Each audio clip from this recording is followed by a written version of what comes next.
I'm Tiffany. Welcome to the Cinematic Reviewer. Today I'm talking about The Roses. And so I am trying out this new microphone from Five Below.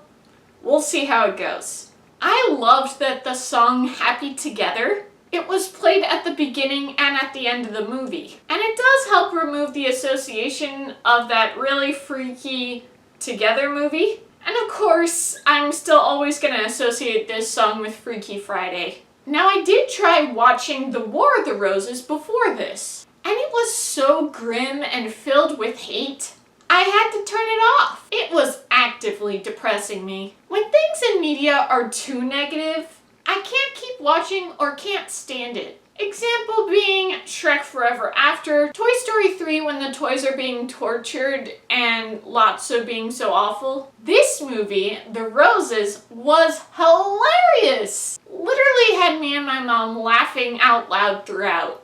I was quite pleased with the performances of the main characters, Benedict Cumberbatch and Olivia Colman. Kate McKinnon, she was the worst part about this movie. She was so perverted and not at all funny. She was a hindrance to the movie. Not necessary at all. Also, many of her lines proved this movie was made today. So much of the rest of the movie could really have taken place in decades of much better film history. I have enjoyed Andy Samberg in other projects, certainly Brooklyn Nine-Nine, but in my opinion, he just wasn't good here.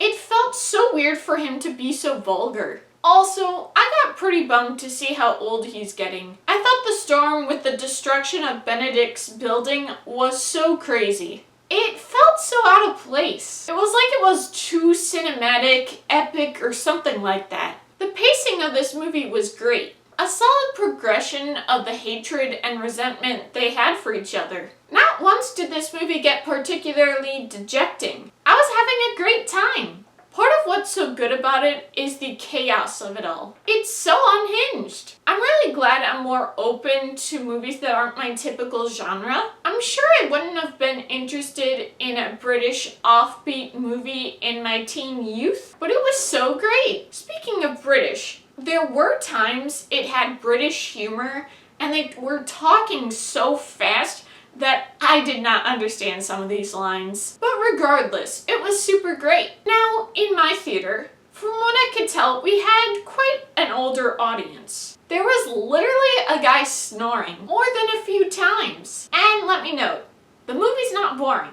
I'm sure that guy was just really old. So many people were laughing just like us. Now, one of the funniest reactions I thought was when Olivia says, sometimes he's got his in me, and I can't even tell. Which I was already familiar with the joke in the trailer. And this guy just went pfft, like he was so shocked by it. It was just so funny. Now, the only distraction in the audience for me was someone who either had the ring on for their phone or their smartwatch. And it happened so many times. It's like, dude, turn off your device. Like, really, leave or silence it. Like, stop distracting us. My mom got really touched and emotional when Benedict described how he felt when he saved the whale. Benedict almost killing Olivia through an allergic reaction to get her to sign over the house was so messed up. She had every reason to pull a gun on him. Good for her. Now the ending. If you think about it for 2 seconds, it doesn't make much sense.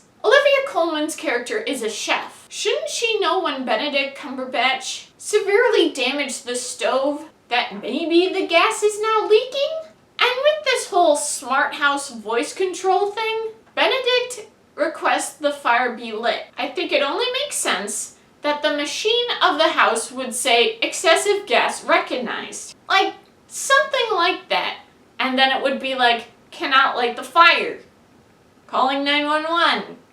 Get yourself out of the house, something. Now look, it is a great ending, but some of the mechanics of it just aren't logical. Now I actually felt good about the ending. Yes, they died, but they reconciled. And that's what's most important. I had fully expected Benedict to stab her, and then she would shoot him, and that's how they'd both die. This was way better.